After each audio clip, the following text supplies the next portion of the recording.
MFs. What the fuck is going on in this world? It's days like this, I wish we aired live, because I do fear the commentary becomes stale by the time we air a week late. But so it happens, can't predict the future, can only talk about the past, and definitely don't shy away from my opinions. If you don't know about me yet, you haven't listened to this program before, but we appreciate that you do. We certainly welcome contrary views, but it's heartening to know there aren't so many of them in the concert industry. Although, of course, I do believe there's a bunch of them out there. I can't understand why.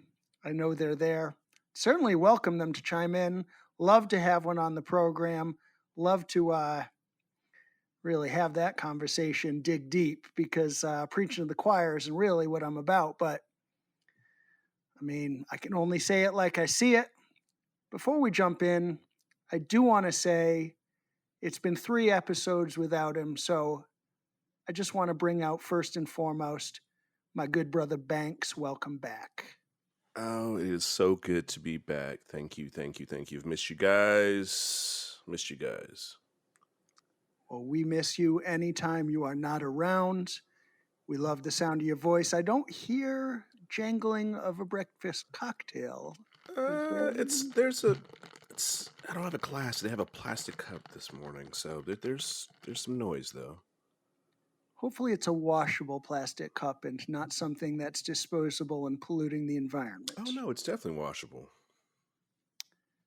Well, welcome back. We appreciate you. As I say, we missed you. And from there, I mean, I'd like to say the world has changed. Certainly the news cycle moves fast, but it's still fucking Groundhog Day all over again. Same shit, different name. Jacob Blake being the latest. Today's guest is actually a Wisconsin Badger, our second one on the program, and that makes this one perhaps hit a little bit close to home for her. We will ask her views on that in just a few minutes when we bring her out on the program, but suffice to say, any views that she might espouse for us will be more than Dear Leader has said, because once again, that piece of shit doesn't have a fucking thing to say about it.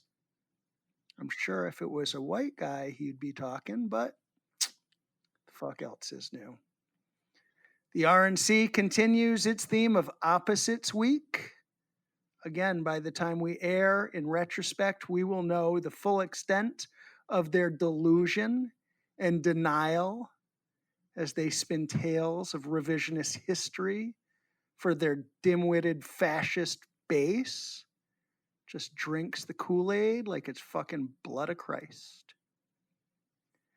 The one person that has actually said something about the situation in Kenosha is an aide for Vice President Dents, who called the NBA boycott absurd and silly. That is what we get from the Republicans. But he's not the only one, of course. We've got fucker Carlson out there saying, how shocked are we that 17-year-olds with rifles decided they have to maintain order when no one else would? He actually thinks that this 17-year-old was in the right. Well, guess what, fucker? We're not shocked.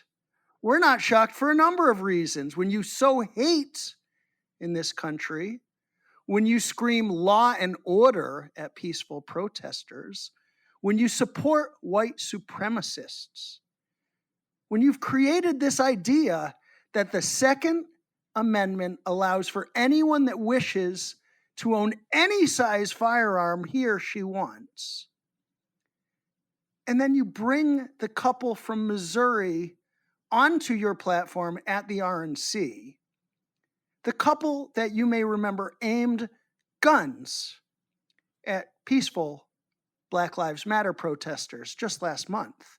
You bring them onto the stage. Well, yeah, guess what? You're right, fucker. We are not surprised. Biggest fear I have is that this is what's going to happen post-election in November, regardless of the outcome. On a positive note, the NBA once again leading the way with their boycott, starting with the Bucks, then LeBron and company joined in. Motherfucker Kyle, what you got to say about that? Oh, that was mad respect. They needed to do it. Should have, and they need to shut the whole shit down. Just stop everything. All sports, all entertainment. There's nothing fun right now about the situation. We need to entertain, reform, and put sports down. Let's hit people in the pockets. Let's make it make sense. The players shut it down. Cool. They got plenty of money. They fine. Now, the owners, the sponsors, the commercial people, we need to shut this shit down and make it sense. Because at the end of the day, they think it means nothing. But in all these sports, especially basketball, I'm not saying it's all black, but it's majority black people in the NBA run as the athletes. So you got to respect them. You got to respect their voice. You can't just tell them to shut up and dribble. Well, we're going to shut up and we're not going to dribble. Shit. But we're not going to shut up. We're going to talk, not dribble. And now see what happens. Well, I mean, I couldn't agree with you more. But again, by the time we are airing, which is projected to our listeners, today should be September the 3rd, we will see what has come back from it. And I do have a number of things to say in response to your statement just now, Kyle. Again, I agree with you completely. It's funny that the person that spoke up early, first, before this whole bubble NBA playoff season happened, and everybody criticized him for it, it was Kyrie Irving, who said this shit is a distraction Sure from did. what's going on in the world. What's that? Sure did. He put it out there. He said, "I'm not going to do this. This is exactly it's a distraction from everything." And now it hit. He's sitting there looking back at it like, "I told y'all, told y'all." I mean, maybe this makes up from his whole flat earth shit because it was a really fucking astute observation and he is dead on, and kudos to him for that. And again, the NBA leading the charge again. It was the NBA that shut down first coming out of COVID and said, we Yep. need to figure this shit out. It was the NBA who came up with this wide world of sports, Disney bubble concept in the first place. Kudos to them. And in the wake of their decision, the WNBA followed. Major League Baseball canceled 4 games. Major League Soccer canceled its games. The NHL didn't do a fucking thing. And I mean, I don't want to make a comment on that beyond the fact that, stop being so fucking tone deaf and wake up to the world. I realize that there's only like 2 black players in the NHL, but I mean, come on. Like, there you fucking have wake it. up. That's why. Mhm. Well, it is. You know who's actually one of the 2. Again, I don't even know that it's 2, but there's only 2 that I know of. One of the 2 black players that I know in the NHL is actually the son of former NBA. I'm not sure the word is great, but I was always a fan. One of the funniest looking motherfuckers ever to play the game, but solid all around. Popeye Jones. You remember Popeye Jones, Kyle? Vaguely, not too much. Well, read a book. I'm just saying. Anywho. Wow. Just Okay, just because you happen to know one person, Popeye Jones, now you. All right, I'll let you hold it. Motherfucker. So, women's tennis also postponed, which is noteworthy to me because number 1 player in the world, Naomi Osaka, actually made reference to the ongoing genocide of black people in America at the hands of cops. And kudos to her for saying that because, I mean, that's a word that is powerful, strong, and right on the fucking money as far as I'm concerned. And it is just an atrocity that I don't even know. I mean, it's like, when does this shit end? And back to what we were saying a minute ago, Kyle, like the reality is you're right. I agree. The NFL needs to be strong. The NBA needs to be strong in their statement, shutting it down may or may not be the solution. Tech support, Sam and I were having this conversation earlier about whether it makes more sense to resume play at some point in order to stay front and center in public consciousness, or whether it's better not to and risk fading away. But if you come back too soon, doesn't the news cycle just move on and isn't it forgotten? What do you do? My understanding is right now, as we are taping, there is an NBA Players Association meeting ongoing, which again will be a week in the rear view by the time this airs. But the question is, what are they going to do coming out of this? The big picture question, which is more of a timeless question and not specific to this news cycle, is what do we do moving forward in order to amplify all of our voices, all voices of people with much bigger platforms than we do, people that really have an ability to move culture. And speaking of which, I'm still left wondering, where are the artists? And I know there are a handful that have spoken up. And the more I look, the more I see what's going on. What's crazy is that very few of these voices are actually getting play in the media. I mean, the only two artists I can think of that the media have really picked up on are Taylor Swift and Cardi B. But meanwhile, Beyonce is active. She's written an open letter to Congress, specifically to the attention of Mitch McConnell and Chuck Schumer. We've got Jay-Z, who it's come to my attention, I didn't even know this, that Rock Nation has formed a division which is actually focused on social injustice in the world, and kudos to him for that. Certainly Ice Cube, 2 months ago, in his contract with Black America comes to my mind. There are those that are making statements, but very little of it is resonating. That's the part that's I don't get. The very little of it is resonating. Springsteen, speaking of, I mean, we're talking, those are all Black artists. Let's look at the white artists. Let's look at history, the artists like Springsteen and Bono and all those who were actually getting press once upon a time for the work they were doing. Where are they? Springsteen apparently has spoken out on his radio show, but we're not hearing it. Where are the usual suspects? Where are the country artists? Are they all afraid of getting Dixie chicked? Is this like fucking what Jordan said years ago about Republicans wear shoes too? Are people afraid of fucking up their business?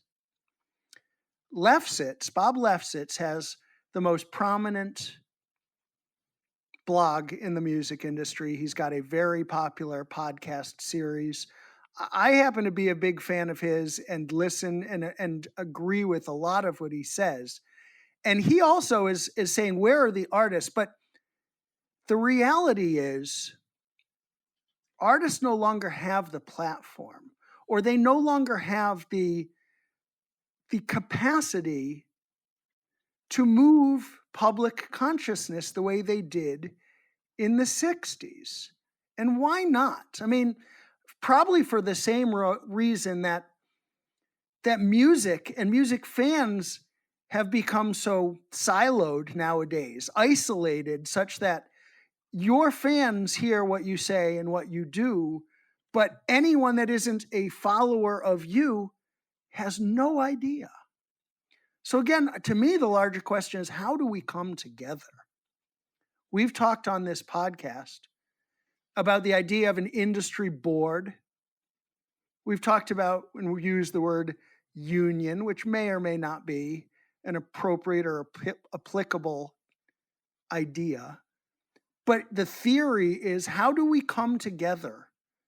How do we come together not only to create standards like we've talked about, to unite the industry as we've talked about, how do we come together and elevate the platform that we have, elevate the platform that the artists have, so more people can start echoing each other, so that the conversation can get brought forth into the public consciousness, and that the power of music and musicians can once again come to the forefront of popular culture. Christine Dallas, any thoughts on that? So many. Um, I don't Share know. them. I mean, it's just I struggle with this whole situation. I think it's beyond me why there isn't more activity, and I don't know. I don't understand. I mean, just this week, I just can't get it together. Like, I think it's so disgusting what happened this week. I'm appalled. I'm proud of the NBA. I'm proud to see some people put their foot down, but it's still not enough. And I don't know how we make this change happen soon enough. And I struggle with it as I walk down the street and I see signs I don't want to see. And then I turn on the TV at night, listen to the bullshit that happens every night this week. I don't know. I'm tired of the lies. I'm tired of people being horrible to each other. I miss our business. I miss working. I miss the pleasure of what we do. It's not just our craft, but what we deliver to the people, the public. And I don't understand why our superstars aren't collectively ganging together and demanding better. But, I'm at a loss for all of it. I can't believe I've been on this planet this long and it's burning down in front of me, effectively. I don't get it at all. But I struggle with it every day. Like, what is the answer? I wish I had solutions. But I think definitely talking is a great start. And people are talking. And people are talking louder than they have before. And perhaps the time has come. But it just sickens me that it hasn't happened sooner. What else Well, can I say? amen to all that. I agree completely. The time has come. Let's step it up, everybody. Let's step it up. There isn't shit else happening in the concert industry right now. That's for fuck's sake. I was scouring Polestar again, as I do every day, to see if there was any sign of life in terms of what's actually happening. Not just the maneuvering behind the scenes, the conversation about how we might come back different, how Live Nation is realigning its business, how different people are moving into different avenues and appointments are being made for what business will look like down the road. I'm talking about what's happening right now. Who's doing what right now? There was one article today about an unknown singer-songwriter from North Carolina that's been able to monetize live streaming. That was the one article today about relevant concert industry, live music business that is happening. Yeah, there are a few drive-in concerts here and there. There are live streaming events every day, but apparently none of it's fucking newsworthy because we're not hearing a fucking thing. Now, I did hear that in France, they're actually going to be allowing business in venues up to 5,000 in capacity. But on the same day as that announcement, it came out that they'd had the single day highest number of new COVID cases since April, something over 5,000, which again just begs more questions in terms of the moving target that we're dealing with here. My clients, Nora, Yara, and Rosa, that I've been talking about, based in the Netherlands, we just had a conversation with a television program we were going to be doing with the BBC in the UK. We now might be postponing because of changes in alignment between entry and exit of the UK and who can and can't come in and all of that.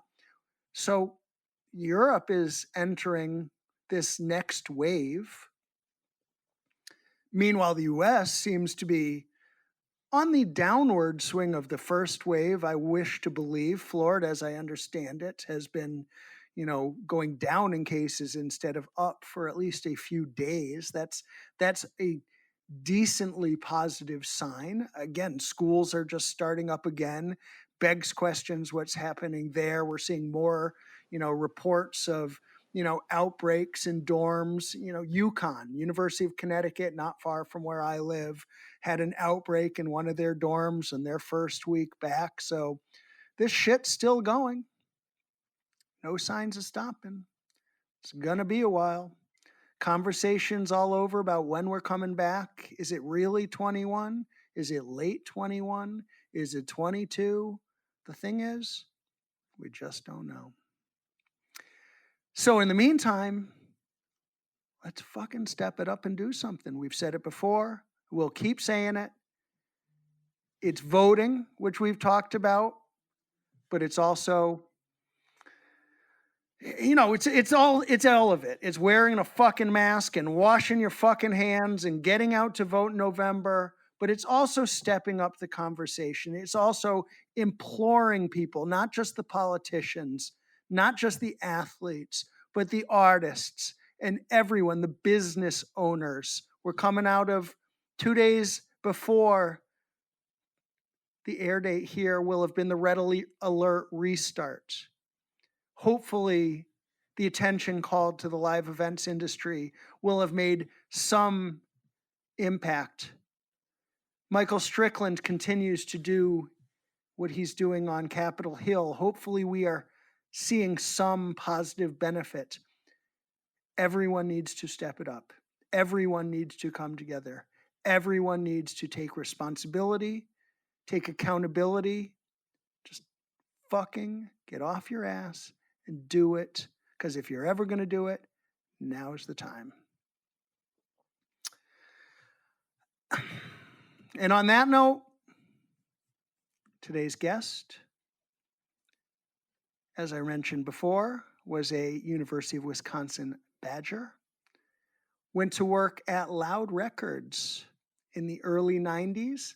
This is when I actually got my start at a label as well, but hers might have been a little bit cooler than mine. She was working with Wu-Tang Clan and Mobb Deep.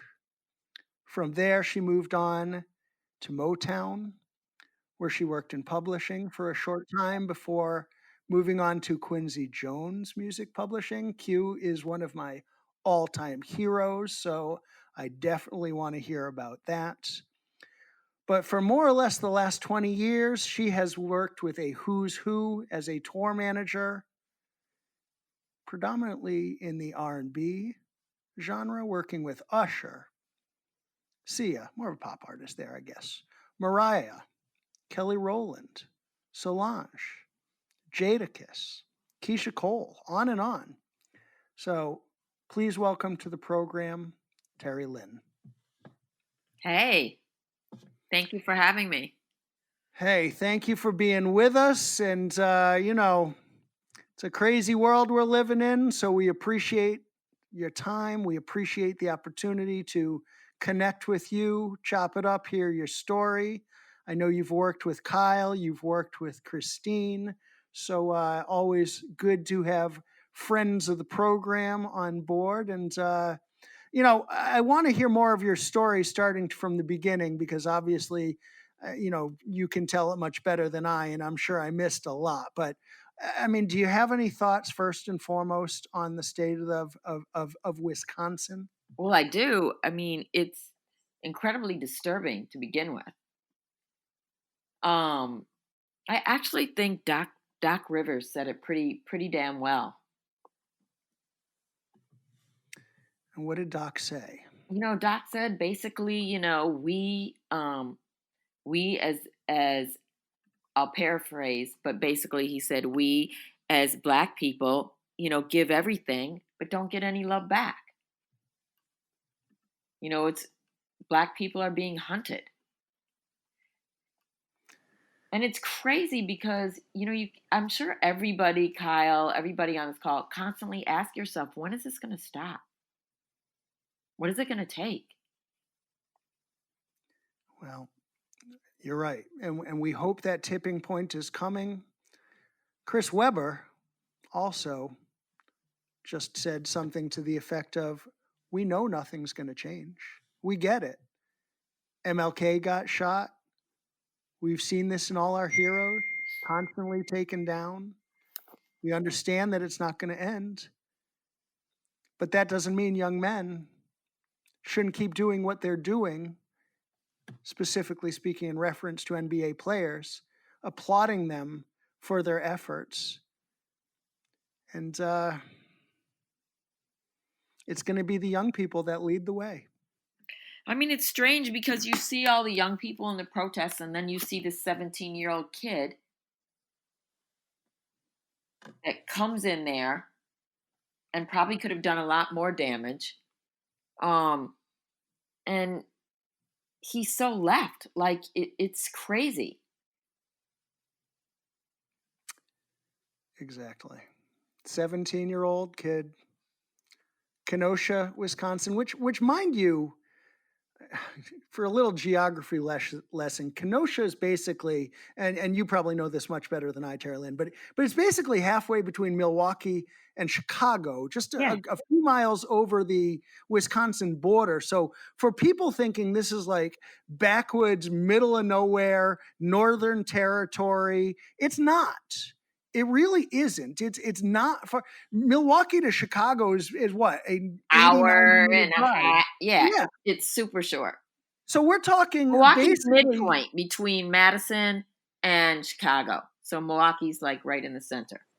so basically Kenosha is almost a suburb of major cities. It's really not middle of fucking nowhere. Like, these are educated people, and this 17-year-old kid thought that he was being a fucking militia member mother doing the drove right him. thing with his semi-automatic weapon, just firing into a crowd. Where does You he hear get that that? semi-automatic weapon?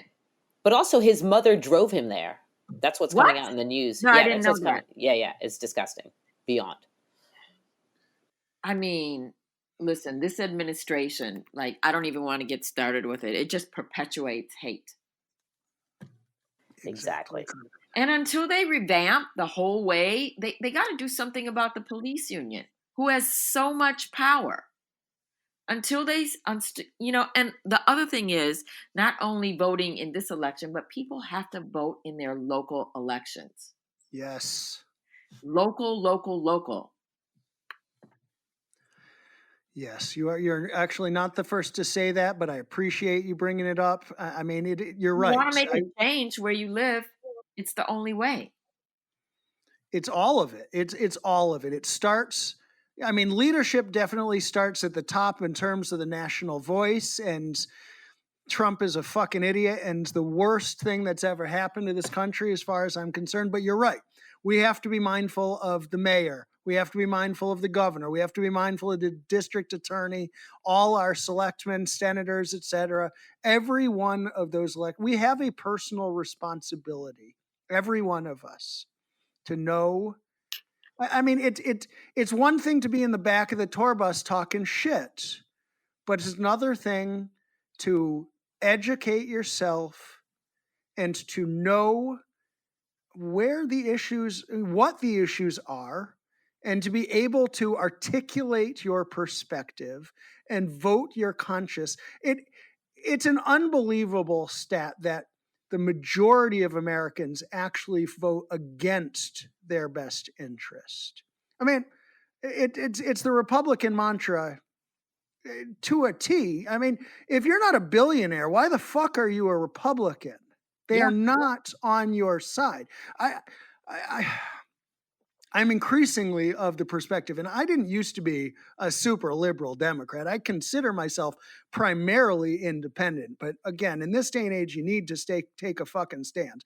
And the reality is, the Democratic Party is the party that represents the American ideal, the American concept of a melting pot, the American concept of everyone has a chance to thrive. And the Republican Party under Trump is increasingly just a fascist fucking operation. And the sad reality is they're much better at politics than the Democrats are. But they are not a party that represents the interest of America. And yet, red states that consider themselves the truest of the true red-blooded Americans, they all vote Republican against their own self-interest. And the underlying factor, let's be honest, it's racism. Yeah. So, off my soapbox. Appreciate you agreeing. Teri Lynn, welcome again. Tell us a little about your story. Let's actually move on from the state of the world, because 10 years from now, when somebody's listening back, as much as we want them to understand history as we see it and not just the way the revisionists tell it, we'd also like them to know who you are, where you've been, what you've done, and what message you have for us, for them, for future generations of this business. But let's start again from the beginning. Please talk to us. Oh, the beginning. Beginning was Loud Records. What a crazy time, the early 90s.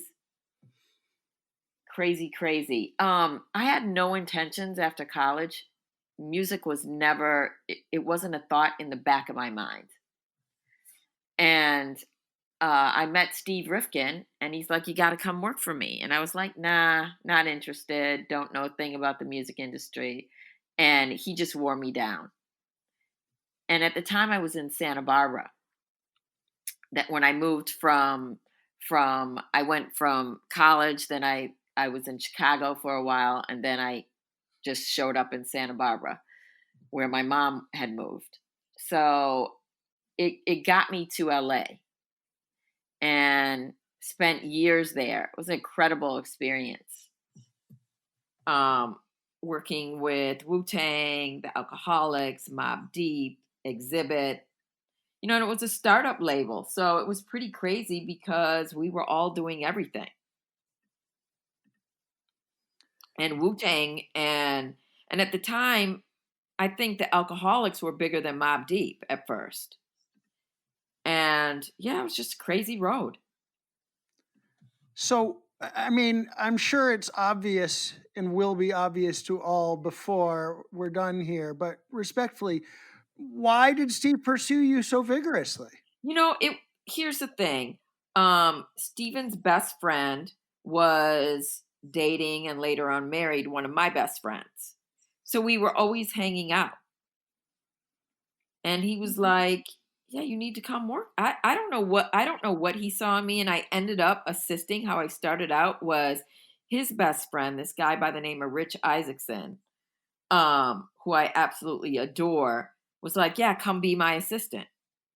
And I did not know the first thing. And he's like, "You got to figure it out. Nobody's going to hold your hand. There's no handbook.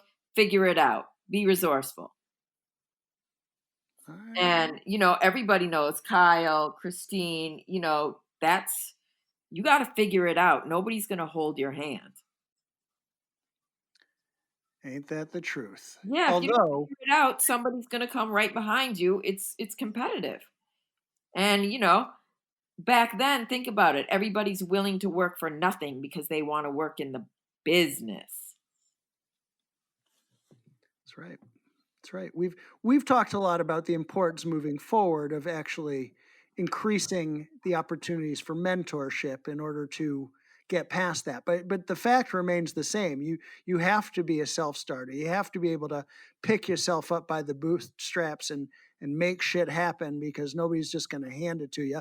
And there are people who are willing to do it for free. To this day, there are any number of management companies in particular, frankly, in the LA area that pay people peanuts. Labels also pay peanuts. Yeah, I don't agree with that at all. Oh yeah? I don't agree with that. Tell me what. Because it's enslavement. The agencies do it. They all do it. They pay people peanuts and for an opportunity to work. I think that, people will work hard and you don't have to pay them peanuts. Matt. When they're happier. They're much happier people. Now, wait a second, though. It feels like you disagreed with me and then said the same thing I did, that a lot of people do pay peanuts. They do pay peanuts, but I don't agree with them paying peanuts. Oh, I am not saying I agree with them. I agree with you there, Kyle. Matt, you do agree with paying peanuts. No, Kyle, you always paint me into that corner, but you know deep down that might be the role that we play on this show, but that is not the case. I believe in a thriving economy. I believe in a thriving industry. I believe in fair pay for fair wage. But I also, truth be told, if somebody comes to me and says, hey, I'll do this job for $800 a week, I mean, I'm not You going to should talk them say, up to you should say, you know 3,000. what? I can't pay you that money. That's terrible money. Let me give you 3,300 a week. Right, because fucking If you opposite. want to see them thrive, $800 a week. Yeah, I'm gonna take that 800. That's foul. That's whack. Your son wouldn't work for $800 a week, and he's 12. My son's 10, and you're right, he wouldn't. All And right. I no, but listen, I agree with you. I actually would sooner not hire that person and get someone that is more qualified because I believe, you get what you pay for. But again, what I started to say before you so rudely open your fat trap is that sorry, um, is that mentorship to me is the future, giving opportunities to younger people, I agree. bringing them up early and going from there. But I'm sorry, Teri Lynn, please proceed. No, I agree. I love to mentor, mentor kids that are interested in this, and let them see if you want to get into this. This is a dedication it's going to take. These are the sacrifices it's going to take. 100%. 100%. So you're at Loud, you move into publishing. I mean, I'm curious two things. One, of course, I said before, Q is one of my all-time heroes. I'm curious about that experience, but I'm also curious how the startup experience really informed your perspective and your process moving forward. Again, I started as an independent myself, where I mean, I was at a company called Rykodisc USA. I interned there for a little over a year. I realized quickly it was not where I wanted to go for the rest of my life. I realized that at the time, it was actually the largest independent record label in the country. There were 25 full-time staff or something like that. They had, all of the divisions standardized, but at the same time, everybody saw everything. There was, tons of overlap, and you really do, in my opinion, learn the importance of really hustling to make it happen for yourself. But I mean, how did that experience inform and influence your perspective moving forward as you moved away from record labels? Well, after doing the whole record label thing for a while, I knew it wasn't the same thing. I knew it wasn't the direction I wanted to go to. And it honestly, it just fell in my lap. It was a natural progression, having worked at Loud and done, everything, being out on the road with Wu-Tang, Mobb Deep, the Alcoholics, and then going to New York, working at Motown during the Andre Harrell days. Was amazing. And then I was like, I don't want to do New York anymore. I want to be back in LA. And I called Steve Rifkin. I said, Steve, can you get me back to LA? And he's like, yeah. And he literally called me a week later and he said, pack your shit. You're going to work for Quincy. And I ended up working at Quincy's label. I worked for Jay Brown. Everybody knows who Jay Brown is. And yeah, so I worked under Jay Brown. And it was kind of just a natural evolution. It was when technology was kicking in and the labels didn't believe it was ever going to kick in. And I was like, I don't really see myself staying in this corporate arena at all. And I had a friend who was really good friends with Johnny Wright. She introduced me to Johnny, and Johnny hired me to be out on the road with his opening acts, starting on the Britney Spears tour and then out with NSYNC, doing his opening acts. And that's really like how it really, started. Like between Steve Rifkin and Johnny Wright. Those are some big names right there. And great guys. Great people. Jay Yeah. Brown among them. I mean, you've definitely touched greatness. I love that. So I mean, I'm assuming that your road experience that you picked up while at the label, out with Wu-Tang and what have you, kind of gave you some perspective on life on the road.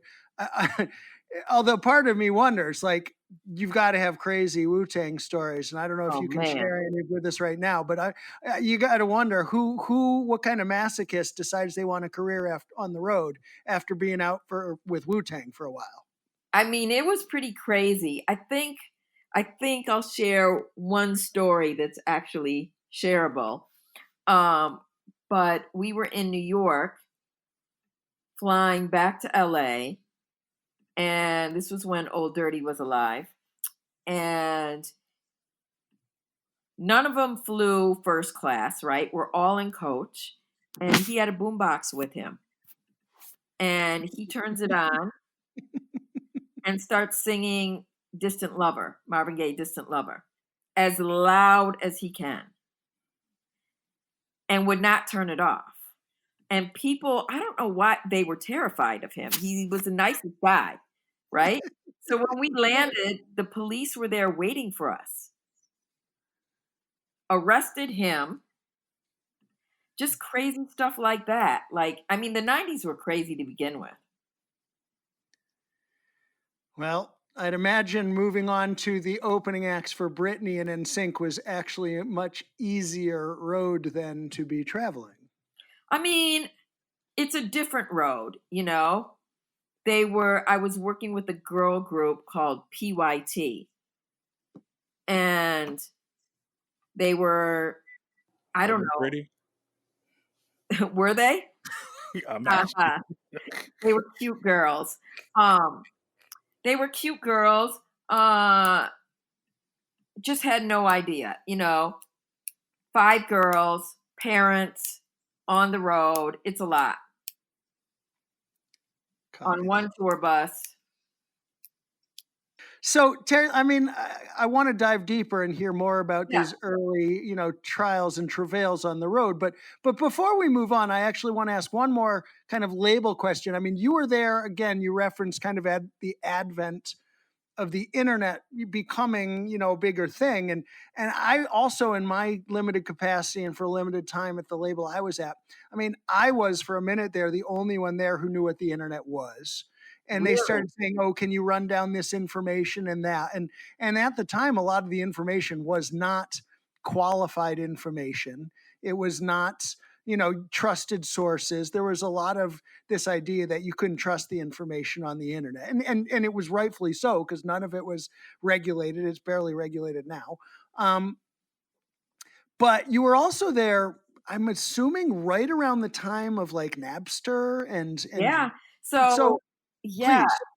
I was, and my brother had started the whole new media division at MTV. And it was Napster, it was, I don't know if you remember Rioport.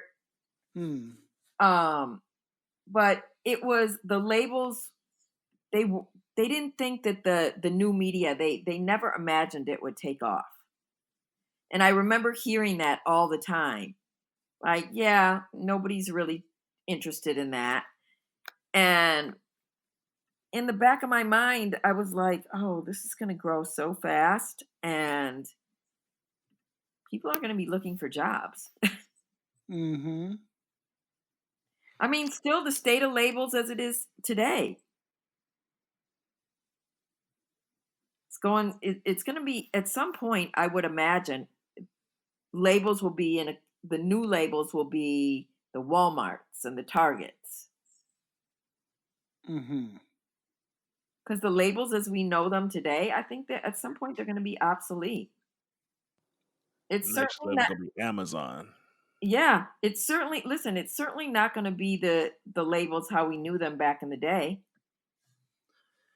Well, I mean, they've talked about the fact that the all encompassing they, because I can't speak specifically, but there's talk that the labels that thrive now, they thrive off catalog for the most part. So that does align in many respects with what you're saying about becoming more of a big box shop. And but I'm curious. I mean, can you take that statement a little bit further? How are they like Target, Walmart, Amazon? They're doing all their own music stuff. Artists are doing independent deals. They're not necessarily going to the labels anymore. You have your big artists, who have their own deals, but how about all the new artists, up and comers, that are just putting out their stuff themselves? All right. So if that happens, then to my question before about establishing a platform for artists moving forward, any thoughts on how we do that? I mean, here's the thing. It's back in the day you had your A&R, right? At the labels. Now when you're doing projects, the project's got to be complete. The same artist development isn't around. So it falls either on your managers, and management has to have the money, or big companies like Amazon who are going to do deals. Walmart's, Target's. Yeah, well, that all speaks to the decentralization of music, which again is what I'm wondering how we can overcome, how we can get past what we can do moving forward in order to kind of bring them back together and create more centralization. I don't expect you to have the answer. I'm just curious your thoughts because I agree with I what don't you're know what saying. the answer to that is. I know that technology moves so quickly. So I'm not really sure what the answer is to that. We need to bring back the A&R so we can develop these artists to be better artists, because stuff now, everything is so fast and fastest. I mean, artists are putting out records, 2 and 3 records a week, an Yeah, you album got a month. YouTube. YouTube. I mean, it's like, and the quality of stuff has gone down immensely. So we have to bring the art back to this stuff, because it's like what artist now is writing anything that you can play 3 months from now that's still banging? I mean, there's no longer timeless music. We need to get that timeless stuff. And not saying everything has to be dreamy and sleepy, but you could bring a record back. We need timeless records. We don't have those anymore. Everything is a 30-second of fame, and you make now what are they saying? Gold is the new platinum. If you're doing anything, so somebody flatlined. Yeah, sorry about that. So it's like we have to bring back the true artistry now. I mean, I get it even from back in the days where a lot of music kind of sort of sound the same, but it was still musical. Now it's just a 2.5 bar loop and a bunch of people that you can have understand what the hell they're saying, and it's not just my age talking. It's the fact that you could play records from there are records that you could play 20 years ago and still rock a party today. With the music that's out now, if you rock it 20 years from now, it just you probably make the party stop. We gotta bring the excitement back in music. But that's I'd like because to of tell you, Kyle. technology. Go ahead, Chris. Keep I was going. going to say that's because of technology. You even talked about the advancement of the internet. I mean, the reason why we don't have that anymore and why labels and all those things are crumbling is because of technology. Yeah. The focus is now on a viral dance to go with these songs. TikTok, because can be played on TikTok? Can we do a challenge? Can we do something that has nothing to do with the music, but more so just getting it out there for people to dance to, but not in a good way, to where we're grooving and we're enjoying it and we're listening to the lyrics. It's just how viral can I get? That's the focus now. It's not the Well, quality. It's instant part of it. gratification. Well, that's part of it. I mean, and you're 100% right. And I mean, again, my client Noriar and Rosa, we get like 10 inquiries a day for, can we throw money at you to create a dance for this? It might be more than that. It's ridiculous. You're right. It is short-term gratification. It is the way the internet works. It's the availability of technology for people to be making music on their own.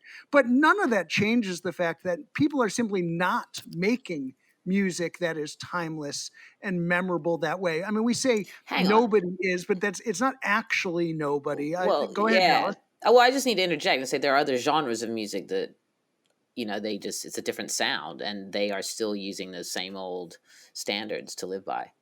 Well, I mean, in those other genre, I've got one example in my head I'm thinking of someone that is currently doing something a music that could be timeless. But who are you thinking?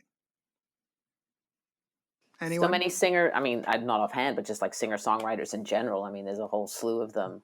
That just, everybody from Bob Dylan. I mean, you name it. There's a sound there. There's different kinds of sounds that I think speak to that timelessness but I definitely agree with what you guys are saying. I mean, there's other genres like the modern TikTok sound that, there's not much to hold on to, and it is just that. But it's also, we're handing kids digital equipment or, computers at 2 years old.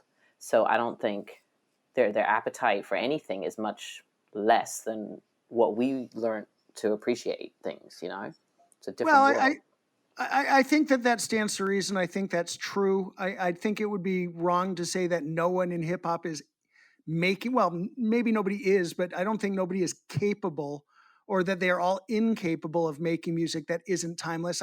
Honestly, the artist in my mind that is contemporary but creating timeless music is Adele.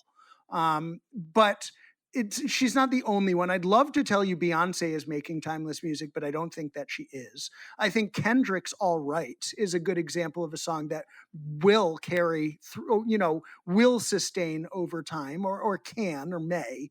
I think that there are very few examples. I don't think that it's fair to discount the genre. I think that more people need to just step the fuck up and make better music. Kids listen to drivel that's, flash in a pan. My 10-year-old, he's constantly listening to, when he's listening to Rap Caviar or whatever. And yes, I let my 10-year-old listen to Rap Caviar, fuck off. But most of that music just moves so quickly. I mean, he loves Exentation still, a couple years past from his death. He loves Juice WRLD again. He also recently passed, rest in peace. But there are very few of them that are making music that withstands the test of time. My favorite current hip hop song. It's WAP. It's not, but it is Megan Thee Stallion. It's Girls in the Hood, which of course is a remix of Boys in the Hood. So it's, to me, that track is it's just killer. The first time I heard it, it's like, wait, what? It's fucking crazy. Tell anybody else, am I right? Am I right? Or am I right? It's a good record. I mean, because it's going back to that timeless sound of people chopping up records that you grew up listening to. Exactly. That's the issue. Like with the whole industry right now, is that the people that are putting on music aren't historians of the past. Like I grew up listening to my parents play timeless records.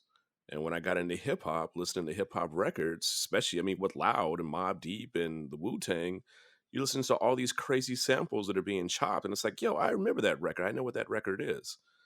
And technology has made it so that anybody with a laptop can take somebody else's beat pattern and create something, but there's no foundation from where it came from. Which, of course, is what makes Dr. Dre so great, right? Because he's actually sampling classics. That's what I'm saying. Yeah, actual records. I agree completely. It's funny to me, though, that Girls in the Hood, to sample Eazy-E and make it relevant right now, I just think it's brilliant. Anyway, moving on from that, unless anyone else has anything to contribute, I'd love to hear somebody else tell me who else is making contemporary music that is timeless. I'd love to hear it. I'm always open to that. I wish I could hear it too. We don't have music in the schools, though. That's the other thing. I remember we don't have PE in the schools anymore. Everything is on the couch. It's whack. Yeah, people are too busy. Like, I play records for my daughter all the time, and I remember coming up, we had music class. We had several different options for music class. There was piano, there was wind instruments, there were string instruments, there was all kinds of different things, and all that's gone. That is gone. You're right. Music education in schools has been disappearing for years. We are to the point now that if a kid has chorus twice a week, that might be the best shot at any music education he or she will ever get, and they're singing fucking pop tunes and shitty musical like shitty tunes, things that they know that's contemporary. They're not learning anything about where music comes from. They're not learning any great music. The focus for the first half of the year is fucking like Christmas carols and bullshit. It's terrible. Yeah. What When is I was good? coming up, yeah. Let's talk about something positive. So yeah. Let's get back on track. Teri Lynn. So let's pick it up. So you are out with PYT, Yep. obviously taken from Michael Jackson, and you are touring with these young artists that are opening for Britney, for NSYNC. I'm sure these tours are gigantic, eye-opening for you. Leads to more and bigger. Pick up your story from there. Tell us more about what you saw, what you learned, and what you did. I mean, I figured like I didn't have a mentor. You had to figure it out. I had a lot of cool friends on NSYNC, and I figured it out. I think like most of us, we had to figure it out, and I did. And it just moved forward. It was a natural progression. Just moved forward from there, and was able to start to get out with bigger artists. All right. So you do ultimately latch on with many bigger artists: Jadakiss, Keisha Cole, Solange, Kelly Rowland, Mariah, Yeah. Nicole Scherzinger, and obviously you are with Usher to this day. I mean, talk to us Usher about and what the you learned. Talk to us. What's that? Usher and the B-52s. I've been with the Bs for 10 years now. Interesting. Talk about a little bit different from the rest. Talk to us about the difference in style, in approach, and the commonalities and the things maybe you've learned from one that you applied to the other, however that may be. It's interesting because I pretty much stay the same. My job is the same, regardless what genre of music I'm working in, with what artists I'm working with, it's the same. So I don't deviate too much. Maybe my interactions with the artists are clearly different. Um, and how I interact with them, if that's what you're asking. Because some tour managers, it just depends. Some tour managers step all the way back. I like to observe and see what their expectations of me are, because I just like to do my job, and that's run the tour. I don't need to be interacting with the artists all the time unless they want me to. So when you say take a step back, you essentially mean hands off, not directly, moving Mariah to the stage or what have you. But No, I would always be there for that. But one person who did mentor me, which I'll mention, is Michael Richardson, who has been with Mariah forever. And I learned a lot from him. But for instance, Mariah, if she pays people a lot of money to do their job, so you better make sure you do your job. And if she wanted me front and center, I would be front and center. Otherwise, I'm, in my office organizing whatever has to be organized. Okay. So every artist is different. Every artist is different. Every artist has their own expectations on level of basically personal involvement that you have. Yeah.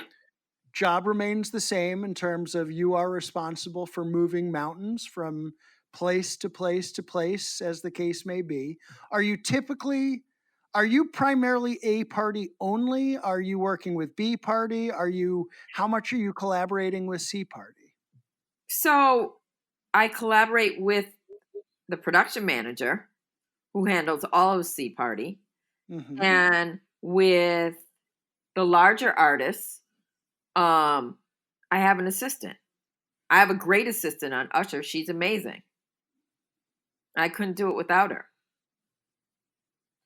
And for basically, most people, like what they have to realize about tour management is it's so much like administrative stuff. You know, it's moving a lot of people around, it's scheduling, it's the back and forth with the travel agents, um, the planes, you know, you're dealing with your security team. I mean, it's a lot of administrative stuff. It's a lot of planning. it's primarily administrative stuff. Yeah. I think that's the part people don't fully understand or appreciate, that tour management really is an office position at It heart. really is. It's budgets, it's numbers, numbers, numbers. And speaking of which, and because you get to have an assistant and deal with a production manager on Usher, that actually is fortuitous for you in that it allows you to stay away from Kyle, right? Kyle, do I stay away from you? Nope, because we did it. We Kyle, go back to Mary. We go back to yeah, we started in gospel together, yeah. so we got history, Matt. I was playing, motherfucker. She understands how to pay. Sounds like she's paying you too much. Never too much. It's always think we- balanced. Makes sense. I think we need to move away from conversations about your compensation on every episode. Well, I mean, you bring it up in some way, shape, or form. So I have I to. actually did not mention money, nor do I usually. That is you. I reference you in jokes, but I am not the one who talks about your money. You are the one who is obsessed with talking about your money. No, because money is what makes everybody happier. It doesn't bring happiness. It actually just brings comfort. So at the end of the day, I like my comforts. As you live on an island, literally. So your ass is very comfortable. You can't pull up to your house. Literally, you pull up and you tie off. That is not. I love that imagery. I really do. And if I could perpetuate that forever, I would not hate that. But it is not. You don't have a driveway. We have driveways. You have a dock. Yeah, Wait, you don't boat- have a boat- driveway, boat Matt? slips No. and deck shoes. Deck shoes. He's making this up. Yes, I live on a small island south of Boston. It is connected to mainland by causeway. I mean, most people don't think of it as an island. Causeway. Yes, there's a causeway it runs across a marsh that A connects us. marsh. As I was saying. It Nice. is not exactly the luxury that you describe, though I certainly have neighbors that have very large docks and big boats. Don't downplay your comforts. Embrace them. I just want some more comfort. Nice. That's all. I just need mine. You're creating a fantasy, which I don't necessarily, But you say all with a smile. We can hear the smile through the microphone, so you know you're comfortable. It's a laugh, not a smile. It's a laugh. Must be nice. It's Jesus. Motherfuckers, moving on. It is not quite the way Kyle paints the picture. And we will try not to be talking about his money on every episode moving forward. That is my pledge. It's my wish. And once again, Teri Lynn, this interview is yours. Let us get it back on track. Oh my God, hilarious. Good grief. I mean, tell us more about this role as tour manager then. Tell us about some of the differences and some of the unique challenges you are facing in doing this administrative job. I mean, I think like especially for kids who like think they want to be a tour manager, and I think it's a great field to get into. I think that thinking that you do get to see the world, but you don't get to see the world. So I don't ever get a day off. I don't know, Christine, if you ever get a day off. I don't think any of us do. Yeah, when you're out on the road, like for myself and my assistant, there's no there's no like when the crew, Kyle, you guys are out doing whatever it is you do. We don't have that luxury. Well, Kyle does. Let's make no mistake. He wants to talk about my luxury. We keep it real. I do have luxuries, yes, but I've worked for those luxuries as well as Chris. So you're trying to say that Teri Well, I Lynn work for and those Dale and I luxuries, too, don't. my man. No, Exactly. you work for your luxuries too, but your luxuries come a little bit later in the evening. You know, when you're sipping on a glass of, the red stuff and just kicking your feet back. But again, it's all about timing. Your timing is later, mine is earlier. So, it still balances out. I don't buy that. I'm not buying that. No, You get actual days off on tour that Teri Lynn just clearly articulated she does not. And that's not true. When days off are on tour and Chris and I are doing edits, working on other situations. I never have a day off on tour. I've never had a day off on tour. Gotcha. Well, I would echo when you guys take 3 months off in, Maldives to relax. When is that? I don't know. I'm just saying. Yeah. Teri Lynn, you have to appreciate the fantasy that Kyle has created in this world. Yeah. It's reality to some people. I know, Matt, you're on an island literally. We just talked about it. You try to downplay it, and yet your neighbor has a 90-foot, baby yacht that has a baby helipad on it that you're talking about is nothing. But Did you hear me say either of those things? When was the last time you were at my house to see those things? Well, first of all, I probably need FBI clearance to come to your house, which I will pass, but I've never been invited. Exactly. I would pull up though. If I was invited, I'd show up. I have, I fly myself to you first class. I wouldn't need you. I wouldn't even need you to purchase me a ticket. Oh, you wouldn't need me to. No, because this is a relaxing time. So it won't be on your dime. It'll be on my own dime. But yeah, I still fly myself first on my personal. So on my business, when I'm working with you, you need to fly me first, or business at least.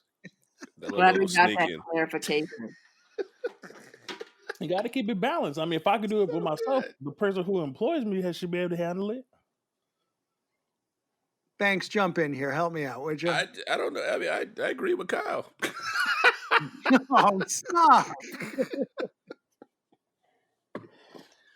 You people are ridiculous. Hey, I'm just telling the truth. How do you fly, Matt? Which part of any of that was truth? Matt, how do you fly? On an airplane. No. Let's keep it real. What's your seating arrangements? It's whatever I pay for. Which is typically Good answer. Oh, Terry, you're supposed to be on our side. Now you flip flopping. That's a good answer. Okay, fair enough. Whatever I pay for. Okay. Motherfucker. Well, fine, there it was. Good grief. So, Teri Lynn, obviously Kyle is not doing a very good job of selling himself on future employment opportunities, but you certainly are. I mean, let's keep it going. What other wisdom or, can you impart for our listeners today before we wrap? Oh, man. I don't know if it's wisdom. I think it's a great field for anybody to get into. I think that you have to understand that, or you have to be committed to doing the work, which I find hard to find people, especially younger kids in their 20s that really want to do the work. Sad to say, I tend to agree with that. It's frustrating. Yeah, it is. And let's stick with that for just a minute. I mean, we're talking about, Gen Z, post-Gen Z, or whatever it is, and the expectation, the everyone gets a trophy generation. That's right. Yeah, the having to constantly need the need to be validated. And the need, like Kyle chimes in about money all the time, the need to get paid, at a certain level before you've actually even done any of the work, which again, Kyle, I did not No, mean to imply that was I about no, no, you. no, no, no, no, no, no, no, no. I put the work in before I ever got a dime. I did so much stuff for free on my very beginnings that, first of all, it's not free. What it is, you're being paid experiences. That's priceless. To be in the session, be in the studio, to be on the road, just learning and absorbing this information, that's more than you can get out. That's more than you get any textbook. And anybody can pay you. So once you are able to start making money, you already have knowledge of things to do in case something happens. I'm all for internships and learning beforehand before you get a dime, because once you start getting that money, you're paid to know what you're doing, not to be paid on the job to learn. You should already be an asset, not a liability. Most of these young Thundercats out here are complete liabilities. Come out of school, I'm certified. You're certified on shit that's 5 years old. You ain't current worth a damn. So at the end of the day, you need to have your ass in here to get these real life experiences that will work today, will not work tomorrow. Why? Because you're in a different environment. You're not in a controlled environment. So I'm all about putting your work in that internship for a few years, and don't get it twisted. You may not be getting paid for your pockets, but you're getting mental knowledge that could go with you for a lifetime. So what do you say to all that, Teri Lynn? I mean, I agree. Like for me, I can't have someone out on the road who's inexperienced. I can't teach them as we go. It would have to be a situation where um, they're learning from our rehearsals. I couldn't take them out on the road necessarily. You know, it's just too fast. It moves too fast, and I can't micromanage someone. There's too much work to be done, and the last thing I think I want to do, or anyone, Christine, you can vouch, is have to always check somebody's work. So you so have to have confidence in whoever you hire to be your second set of eyes, and that you trust them, because it's hard work. It's long hours and it's hard work, and everybody makes mistakes. So then let me just ask you this before we move on, because I'm curious. Again, I agree with all that you're saying, but looking at the new generation versus the old generation, we've already talked about internships, mentorship, et cetera. But at what point do you know that a young person is ready, and when do you give them that first opportunity? Um, I'm trying to think with my assistant, who's actually our road manager now, but still helps me out. She was so damn smart from the beginning and just jumped in there. And so I guess watching people jump in there and having the confidence to do that and not afraid to make a mistake, but let you know, hey, I made a mistake. Okay, okay, I appreciate that. Yeah, you That's always got to own up to your shit. Always. I am with you. Well, Teri Lynn, you've been fantastic. I Great appreciate chatting with all you your guys. wisdom. What's that? It's a great chatting with you guys. Hopefully, we'll get back to work. Absolutely. Well, we're not letting you go just yet. Not just yet. We always move into our quick hits before we move on. Now, we did already reference your first tour, which was, I believe, one of the openers for Britney. Was that PYT? Yeah.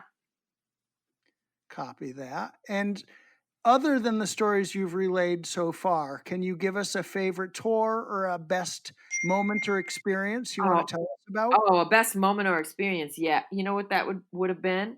Was Obama's inauguration with Mariah. Okay, that's a And good what? one.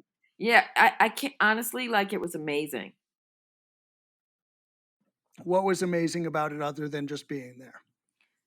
It was amazing meeting the president and the first lady, watching them do, their first dance. It was just a great experience. Seeing your artists happy. Everyone was thrilled to be there. Your whole team is thrilled to be there. Okay.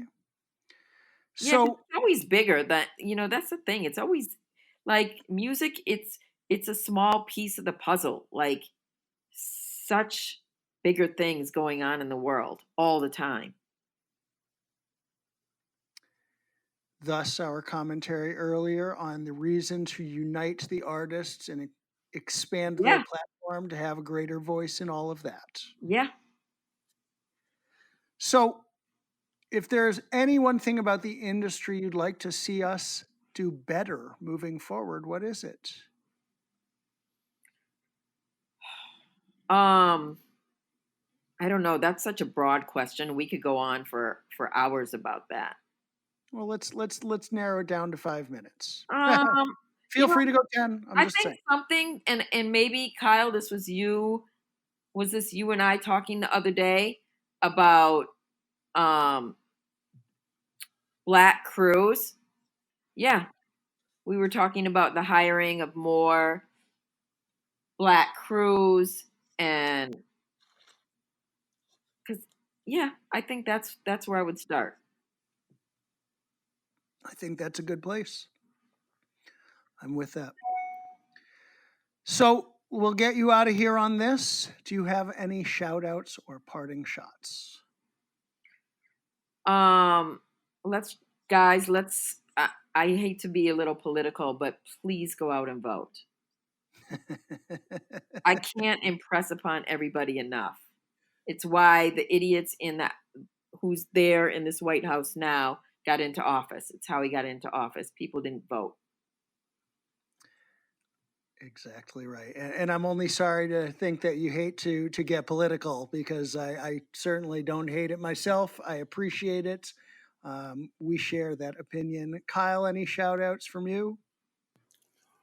I want to shout out my son, who's during his third day of Zoom school, and he's having a good time. He said it's different, but he's officially in the 5th grade. Shout out to Austin. All right. Banks? I just want to shout out my family. They've been amazing. They've been great, and I just want to say thank you to them. Schedule's gotten a little crazy again, but they've been holding me down, home cooked meals, and had an injury not too long ago, and they've nursed me back to health. So I want to say thank you to them. Now, wait a second. I'm offended. You never told us about this injury. Yeah, I fell down some stairs. Really messed up my ankle, my other knee, my shoulder. It was pretty jacked up. I was laid out for about a good week Wow. and a half. Yeah, still getting back to 100%, but yeah. How did we not know this? I'm not a person that talks about ailments and stuff like that. Like if it's You're not, not family. I thought it. that is Fucked up, motherfucker. that's Fucked not yeah. up. It wasn't. I didn't have to get hospitalized. It wasn't anything critical like that. So I didn't. I don't sound the alarm unless it's something bad. Sometimes you just got to pick up the phone off time and just say what's up to your brothers. And obviously you didn't. Good grief. Damn that. I hit him like, yo, what's up, man? What we doing? We're going to get a beverage somewhere. I can't. The fuck you mean you can't? I fell down a flight of stairs. I was like, damn. Okay. Carry on. And I hung up the phone. Checking in. Did that? Or did that not happen? That happened. That definitely happened. Yeah. Well, apparently that's We're my doing an bad. island. You could at least had your butler call Matt. At least call Matt. I have Mr. Lee on the phone for you. Please hold for Mr. Walt. This is some bullshit. We love you, Matt. Well, Brother Banks, I hope I can work my way back into your circle of trust. Oh my God. Motherfucker, Kyle, you are way outside of mine right now. You're going to have to work. West Coast. And Teri Lynn, I'm going to shout out you. I'm going to shout out my kids. I'm going to shout out our listeners. I'm going to shout out Sam. And to Teri Lynn's point, I mean, we've said it before. We'll say it again. We are now 2 months away from this election. Please, God, get out and vote. every one of you, everybody that has a voice, please use it. Let's beat the electoral college this time. Electoral. Let's beat the electoral college this time. Yes, please. I look forward to that. Yeah, wear your mask, wash I your also wanted hands, to say this too. I'm sorry, I didn't mean to cut you off, Matt, but motherfucker. I know there are people out there, that's kind of crazy, but I myself and a couple of my other associates were helping shuttle people, to the polling places and, to drop off their ballots. We're going to do the mail-in ballots. But I mean, I implore people, if you're willing and able and you can, you have a vehicle, reach out to people, elderly people, all kinds of folks, and just make yourself available. This is an important election and we definitely need to have all hands on deck. So think about 100%. others. Yes, 100%. And we talked on the special edition where we talked about the importance of voting with Bobby Schneider. We talked about if you don't know where your polling places are, if you are not registered and don't know what to do, hit us up, talk to us. If you want to talk to Kyle, I got his cell phone number for you anytime. And, get out, vote, do the right thing. Let's figure this shit out. Let's get out of this mess. Let's move on to better world. Let's move on to gainful employment again. To everyone that participated in Red Alert, we appreciate you. We appreciate the efforts of everyone calling attention to what's happening in this industry, in this world. I hope by the time people are listening, professional sports has done more. The situation in Kenosha is improved, that we are on a course to be the change. And on that note, thank